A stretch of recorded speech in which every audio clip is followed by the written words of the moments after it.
Roy Henry Brown, United States Navy, World War II. Folks, one of my very first interviews in Arizona, 2003. It was February 26, 2003. I met him at his home in Fountain Hills, Arizona. I was down there the first time I went down to Arizona to interview World War II veterans. This is the first trip I made almost 22 years ago, if you can believe it. Roy was in his late 70s. He passed away in 2008 at the age of 82. And his wife had died the same year that I interviewed him in 2003. But Roy was just an amazing man. The first Iwo Jima veteran that I interviewed.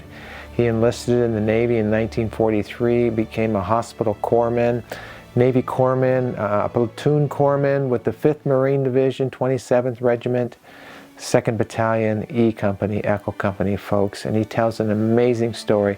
I hope you're going to watch this story. This is just one of my favorite stories of all time, and I'm so glad to bring it to you. I want to thank Kevin Shira for making it possible for you to watch Roy's story. Kevin, good to work with you again, sir. Thank you for your support of my work and our country and our veterans.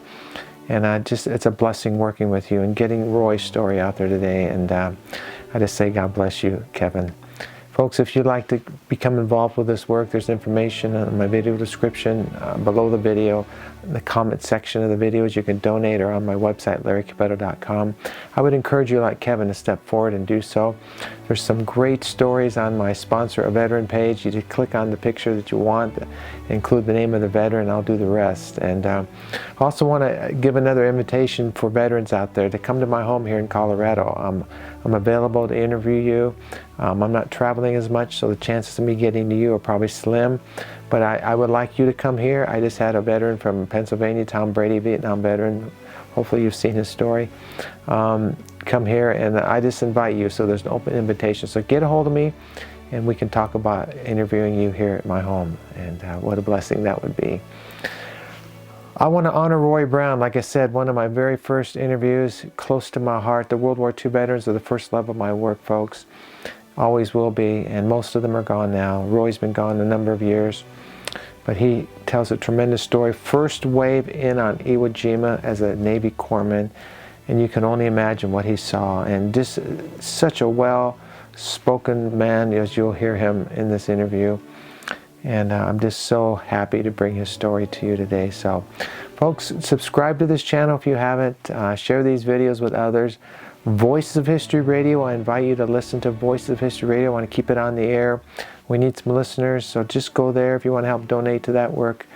You can do it on my website. You can download the apps for free, Voices of History Radio, History in the Palm of Your Hands. If you're an educator, if you know an educator, please get this into their hands, folks. These stories, with every page of history lost, these stories become more valuable.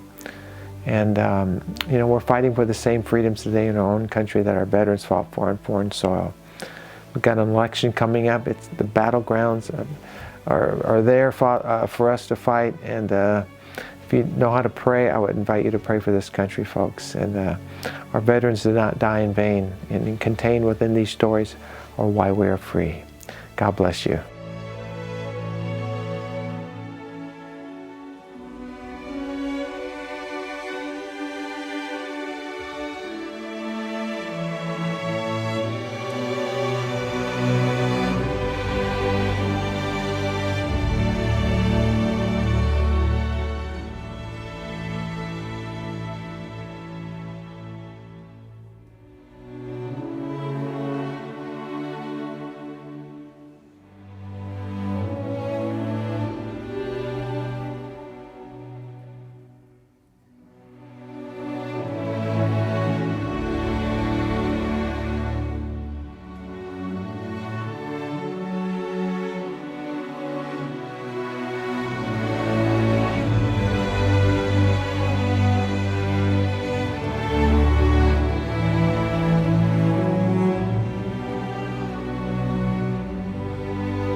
just have you introduce yourself. Tell me who you are. I know who you are. Yeah, okay. Tell me the unit you're with, your job in the Marine Corps, and just do an introduction. Yeah, okay. My name's Roy Brown, and I joined the Navy, and in the course of the training, I wound up in the hospital corps, and spent a short time at Long Beach Naval Hospital, and then was transferred to Fleet Marine Force, which required that I go through medical field technician school down at San Diego.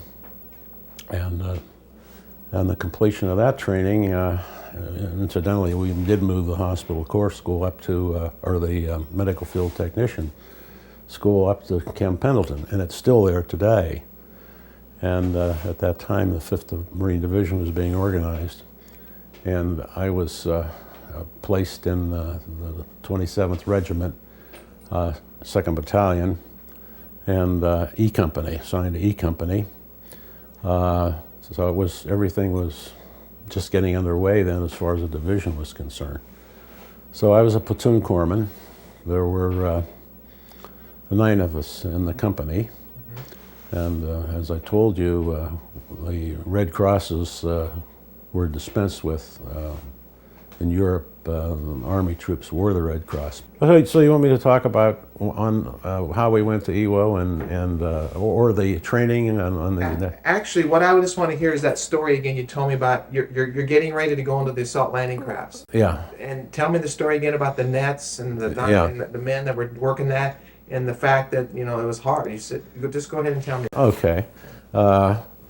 When we sailed for Iwo, we left on the APA 119, which is the USS Highlands, and the 2nd Battalion, 27th Marines was combat loaded on that vessel. And when we got to Saipan, the assault troops would have to debark down the nets into small LCVPs and be transported over to the LSTs, which were carrying the armored Amtraks.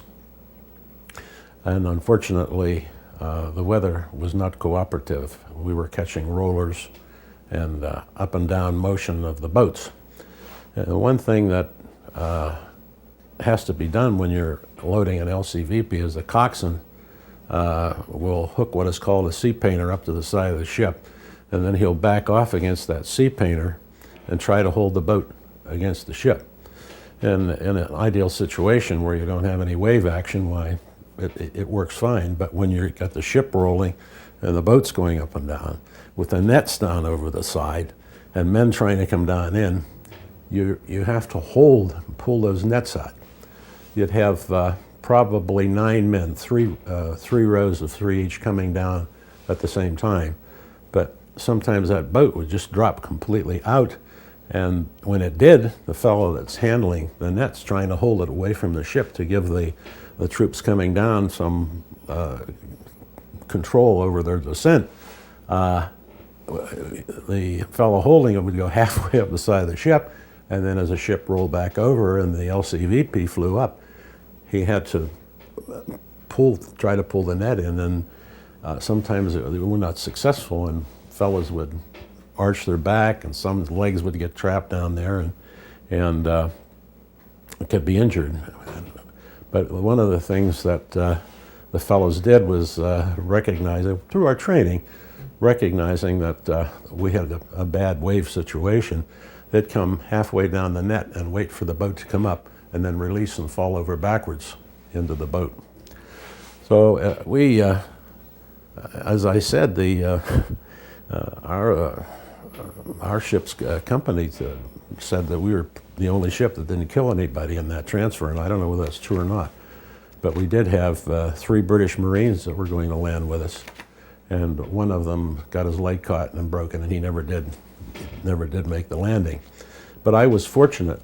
I didn't have to make that transfer because I was pulled back from the company to help land the battalion aid station.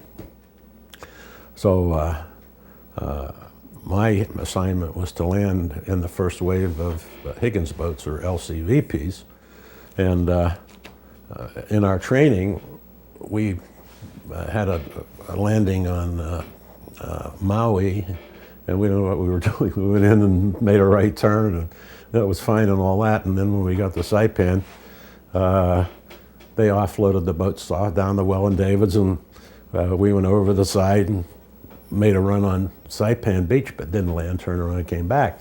And the thing that really amazed me was there were so few of us in the boat. And I thought, this seems kind of silly. There's not many of us here in this boat. And but when we got the call the day morning, boat team 66, we came up out of the bowels of the ship, and of course we were loaded with all this medical gear. And interesting, as I came up the ladder, there was a fellow who was working in the officer's wardroom and came out, and I recognized him as a fellow that I had been in hospital corps school with. And I had my outside liner of the helmet down over the back, as the raiders and the paratroopers told me to keep from getting sunburned. So I guess I was quite a sight. And he yelled to me, he says, "Brownie," and I looked at him. Of course, I was kind of in a daze, and he said, "Brownie, if you get hit and come back to the ship, you'll receive the best of attention." So we stumbled forward, boat team 66, to the forward starboard well deck. And when we got there, I looked over the side of our boat and I couldn't believe it. There's a Jeep and a trailer. And Major Russell, who was a battalion exec, was there with a couple of his aides. One of them had a Thompson sub. And the driver was an ex-paratrooper of the Jeep, Red Henley. And in with him was everyone in the 5th Division knew as the Baron. He had been a paratrooper, and he had his aiming stakes. So the three of us lined up to go over the side, and the fellow next to me was Herb, I forget his name again. He was from F Company, and he was a line corpsman too, so I knew what was in that Jeep, and 81 millimeter mortar ammunition. And I looked over at Herbie, and his eyes got real big. And I just shrugged. We went over the side, and I remember I was thinking, my God, here's half of the Battalion A station, and they put us in a boat with a load of 81 millimeter mortar ammunition. So anyway, somehow we got it loaded pretty well. The sea was cooperative, and is that going to screw you up? Okay.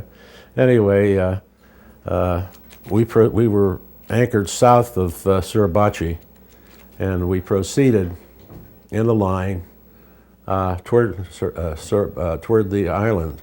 And in any landing operation, there's a series of patrol craft that are lined up and flying all their flags, which of course meant nothing to me.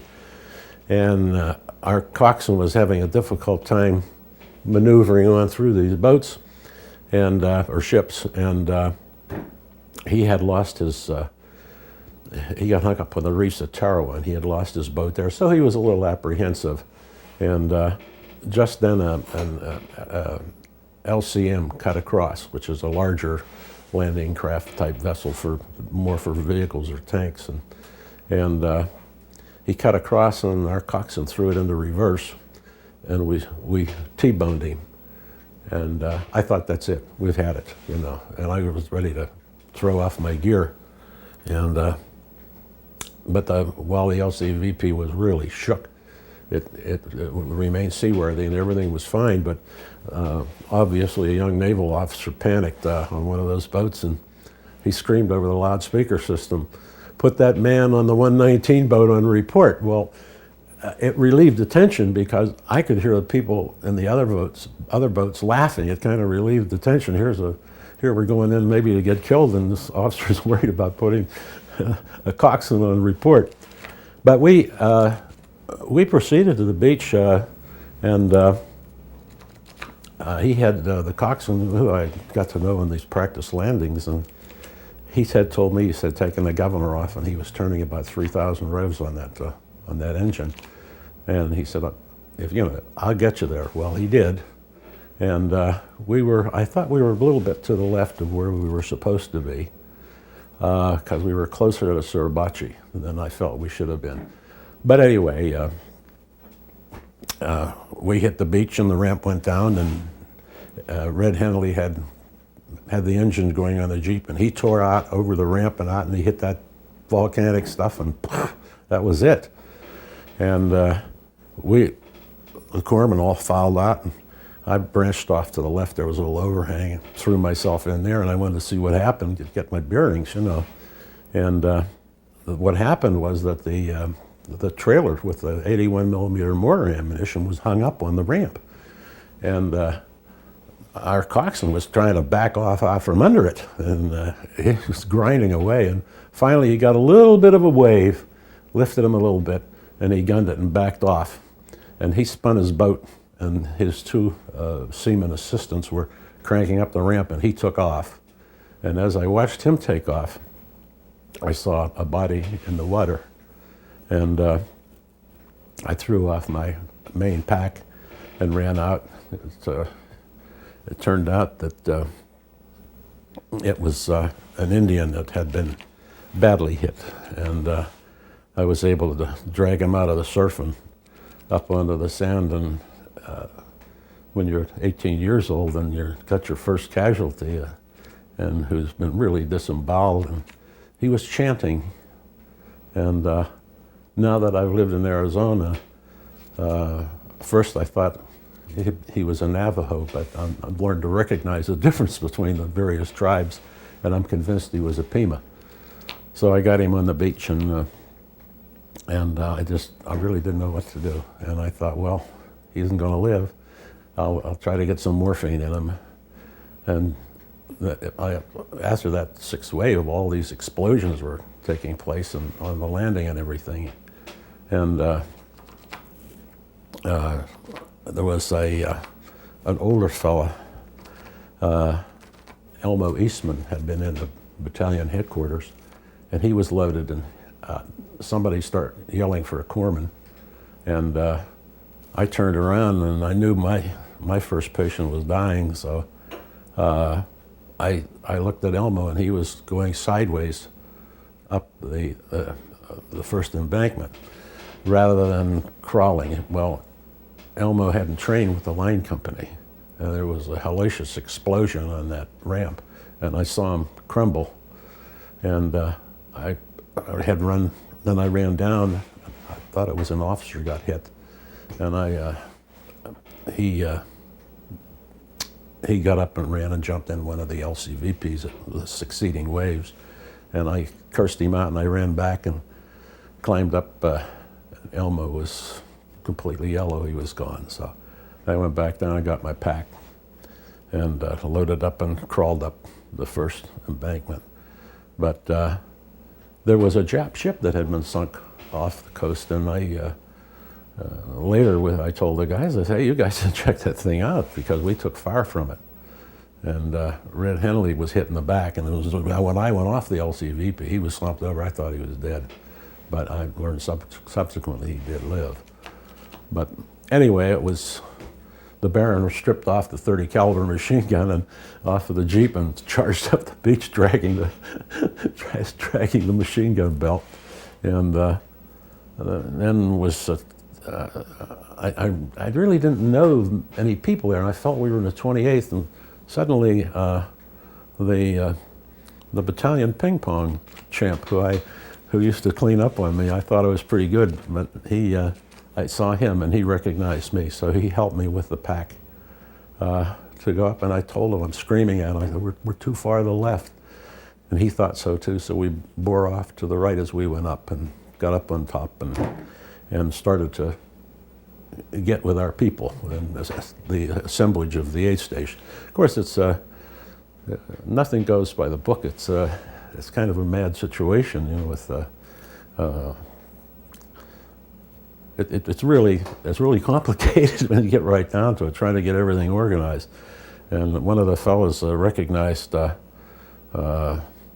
Major Antonelli, who was the battalion commander. He's yelling over, where are the doctors? Where's the aid station? And they wouldn't answer him. He came back and he says, they're over there calling each other number 1 and number 2. And here we were trying to get organized. But we finally did get together, and once we got up on top and off the beach itself, things eased off a little bit. And we got our aid station started. It was kind of bad because there was so much activity around us, and they were trying to cut off little pockets of resistance. And the Japanese were told that they had to stand their position and stay there. And of course, the 28th Marines, they went south to assault Suribachi, and the planes were bombing with napalm. And flamethrowers were very essential. And ironically, I understand now there isn't a flamethrower in the Marine Corps inventory. And on one of our reunions down at Camp Pendleton, I asked one of the drop. Now, I did mention about 9 corpsmen to a company. Fortunately, Dr. Brown, who was our assistant battalion surgeon, prevailed upon our battalion surgeon to reduce the number of corpsmen as the Marines' numbers reduced, so that a lot were pulled back and had a chance to get a rest in the aid station. So really, I stayed with the aid station for the first 6 days, and then we had a corpsman in E Company that wanted to be relieved, whose name will not be repeated. He wanted to be relieved, and I stoked everything up, and the battalion surgeon says, well, E Company's your company, so you go ahead up and relieve that corpsman. Well, he came back, and he was wild-eyed. He was gone. He still had his assault gas mask with him, and he never stopped.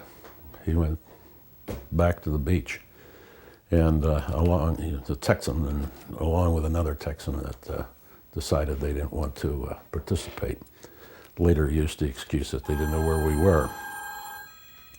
So anyway, I went up online, and I went with a 1st platoon, and I hadn't been with them. I had been with the 3rd platoon in the mortar section, and really didn't know too many people, and ready to jump off. And that's the story is about Valley of Death has been written up. We were just to the left of the airport, and I found out later what was supposed to happen, and what I think the fellow who wanted to be relieved knew was we were going to pull a banzai charge. And that's a Japanese term, but that's literally what we did. And some of the fellows, the older fellows, were yelling goodbye to each other. We figured, this is it. So we were supposed to go down into this valley and make sort of a little bit of a turn, and the 21st Marines, which were part of the 3rd Division, were supposed to drive out over the top of Hill 362. Well, as soon as we started, all hell broke loose, and make a long story short, I started up as I was starting to run, I saw Herb George, one of our other corpsmen, who was killed later. He waved to me, and I started up, and I to this day, I still see the sun glint on that artillery shell when it hit right in front of me and went down under me, and exploded and blew me in the air, knocked me completely unconscious. I'm sure any of the fellows that see this have been blown up too, and know the feeling. You're blind and you can't hear. And I thought I was half buried in that sand, and I thought, well, I'm dead. That's not so bad, And then my sight came back, and I had this overpowering urge to urinate, and I urinated blood, and I went bananas. So they filled me full of brandy, and the next day I was back up again online. But I really was concerned that we got hung out to dry, and later at a reunion in February in Camp Pendleton, I ran into some 21st Marine guys, and I said, hey, what happened to you guys? You didn't go out over Hill 362. So, oh, we were just hit with mortars and artillery, and I looked at him and I said, well, to myself, what do you think happened to us? But that was bad. We lost a lot of guys in that thing, and it took us a long time to get men pulled out. But that was, it kind of ruined me. I was apprehensive. I was fine up until I got blown up, and then mentally I was not, I was really not myself. And it was difficult. I was okay as long as I could keep moving. And if I get down in and get people out, and I was okay, but to sit in a hole was just, was very difficult for me. Do me a favor, just go along those Yeah, lines again. okay. To regress a little bit, in the initial landing, we had trained quite extensively, and we really knew what we were getting into, with the exception, as I think I mentioned, that General Kurabayashi felt that they had lured us into landing on the West Beach. And that's why the amphibious tractor, the 5 waves of amphibious tractors slipped in, and the troops got ashore without too much resistance. But when the LCVPs came, i.e. first wave of Higgins boats, boat team 66, they opened up on us. And I didn't mention, but we had a fellow corpsman that was raised in Germany. His father was in the diplomatic corps, and he was in the Hitler Youth, which he described as being like the Boy Scouts. And Hans looked up and he said, "I don't see anything," as we're going in. Well, I knew there were rounds being fired at us. And as I looked over the side of the boat next to us, which is probably 100 yards away, it went up. So in conversation later with the fellows in E Company, they said that the landing was just like an exercise. So it wasn't any problem until Kurabayashi opened up with to resist the landing. He knew then that we were committed to the East Beach. So nobody in the boat got sick. There wasn't too much apprehension. I think it was the steadying force of the older fellows who had been in the campaigns in the Solomons, i.e. the paratroopers and the raiders. And, they knew what we were getting into, and then they said, "Hey, this isn't going to be a picnic, you know." But we had, the brass had talked about this being perhaps a 3 to 5 day operation, and they gave us passwords for 9, and it was kind of laughable that we had these passwords for 9 days. But they also said there were only 10,000 Japanese on Iwo, and it turned out there were 21,000. And the fact that, I think the most unnerving thing about that campaign was the inability to see them, particularly for the Marines. A couple of fellows that lost themselves for a while, just screaming, I can't see them, I can't see them, you know. So it was just one cave, one pillbox, one blockhouse after another. And the Japanese were very adept at pulling their dead back into the caves too. So it was demoralizing in a way. You know, all you're seeing is Marines that had paid the price. But then toward the end, up toward the end of the island,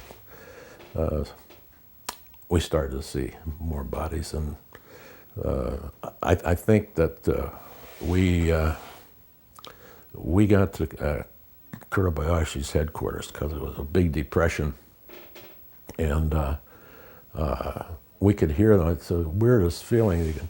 You got the flame-throwing tank spraying down into a depression where there's caves, and you can hear the Japanese killing themselves with grenades. But that's how they went to heaven. You know, that was their belief.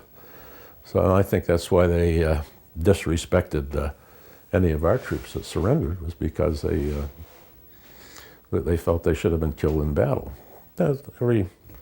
Every society's different. Yeah. But when we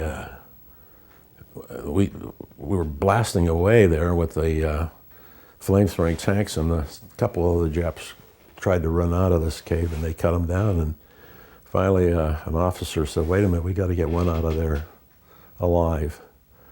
And there was a little pathway that walked up to the side of the rim of this depression. And he staggered up. His one ear, I think, was blown off. And when he got up to the top, several Marines pounced on him, and the amusing part was he reached in his pocket and handed him a Kiska grenade.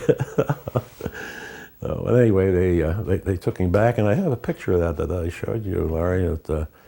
Yeah. As a corpsman, just some couple Yeah. of things. Well, the fact that I was a corpsman, I think, as far as death was concerned, it was we recognized at a very early age that through our hospital corps training that we were going to have casualties, and chances were probably good that we might be party to that. But I can't say that there were a couple fellows that I knew well when they were killed. And I think one of the fellows that bothered me the most was a fellow that had been in my tent. He had been in officer candidate school and was phased out. His name eludes me now, but we were held up for a while, and his body was next to our foxhole, and it bothered me. He'd been hit in the eye, and he laid there for a couple of days. They didn't get him out. I think that was the thing that bothered a lot of us, is if the graves registration people could get him out quickly enough. It didn't play on your mind as much as if you were in a situation where your dead were with you for a while. And I know that some of the fellas, particularly who were close to those that were killed, and it played on their mind. But generally speaking, I think that our people did well, and as I was averse to awards, medals, and stuff, and I won't go into what people wanted to do, but I told them no way. I really should have had a Purple Heart, but I felt my wounds were so slight compared to other fellows that I just didn't feel that I could accept anything like that. But when we got back to Hawaii, some of the fellows asked me, said, "Hey, Doc, who do you want to put up for awards?"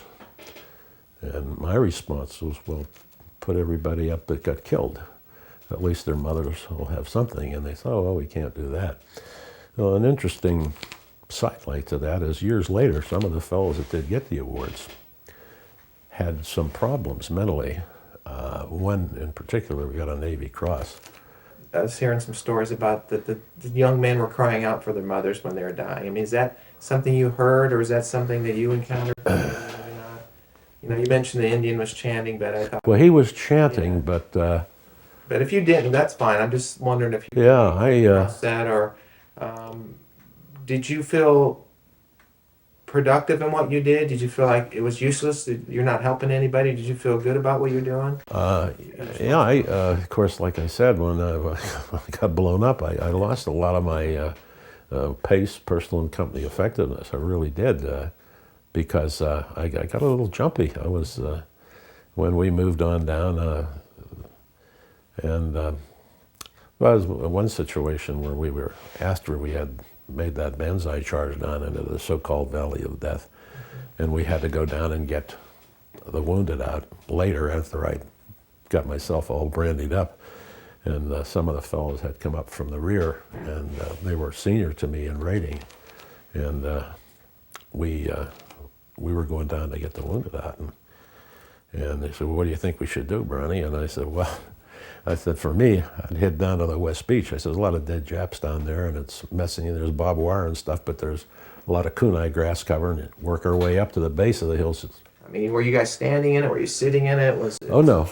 In the Higgins boat, we were standing, and of course, as I said, this trailer was in there with the 81 millimeter mortar ammunition. Of course, it was all tarped down and everything, you know. And we were just it wasn't much said. I mean, it was just, let's get in there, and looking up at the fellows laying on the terraces, you know, and moving, crawling actually up the terraces. But that wasn't, I mean, it all happened so fast, really, Larry. I mean, we hit the beach, and like I said, I saw the fellow in the water, and I didn't think twice. I just ran out and pulled him in, you know, and one thing that crosses my mind now, the beach party, there was a fella came by and knelt beside me, and he's screaming at me. Of course, there was so much noise, and he's screaming at me, and I'm trying to, and what he was saying is, "Do you need any water?" It just landed, and I thought again, oh my God, you know, they got these guys in there, and they shouldn't be there yet. But there was this kind of a, I don't know, I guess General MacArthur talked about there's a strange fascination, you know, about combat. And I can see where somebody might get to the point where they might look forward to that, you know, but certainly there was a lot of praying. You asked about that, and there was a lot of praying. And I remember what I said was, Lord, I can't make any promises, but get me through this, and I'll guarantee I'm not going on another one of these things. that was my extent of the prayers. So, well, you know, it's pretty hard to tell the younger generation anything these days, but I think they should have some involvement in their community. The American Legion has a group called Sons of the Legionnaires, which I'm trying to get Eric to go over and participate in, and he's so busy selling boats. There's still the Boy Scouts, where I learned a lot. I sold the poppies and stuff and all those things when I was a kid. How would you tell people to live today? I mean, you guys, there was a lot of sacrificing, a lot of things, a lot of people died back then. How would you tell people to live their lives today? Well, I don't know. I'm not much for telling people what to do. Right down to it. Should we, you know, if you were talking to me or whatever, I mean, what advice would you give me based on, you know, Tom Brokaw calls it the greatest generation. Yes. You know, and a lot of the things that happened back then, what you're involved with, and you see society today and the freedoms, like I said, and the liberties, and a lot of people are abusing those liberties and freedoms. And how would you tell us to live our lives based on what you went through? Well, Larry, it's so different today. We have situations that I personally feel with are completely out of order. The border situation with people coming and going, and of course what they do is these illegal immigrants bring their mores and their folkways with them, and it's very difficult. They have a culture that they come from. So I don't know. I just feel that people should be more involved in their community activities. And there's all kind of social agendas, even in this small town of Fountain Hills, where people can participate. And studying history, I think. Maybe more history courses. People can understand what people went through, you know. Do you feel that what you did has bearing on the freedoms that we have today? Oh, I think so. Of course, when I think of Iwo, it was Hap Arnold wanted it. He needed it. He needed it for the B-29s, and I had heard early on there was some talk that maybe we should gas the island. And I guess President Roosevelt almost died a couple of months sooner when somebody broached that. And then when he got the casualty list reports, he was aghast that we could lose. You know, Iwo was only 7.5 square miles, and we had over 6,800 Marines that were killed there. and hit a few aircraft carriers. The suicide planes came down and had that. So, and it was something like 28,000 casualties. Well, that's a lot of casualties per square mile. But and I've wondered, was it really worthwhile? But then again, a reunion 2 years ago down in Tucson, the 20th Air Force had theirs. And we met pilots, and one fellow I talked to landed at Iwo Jima.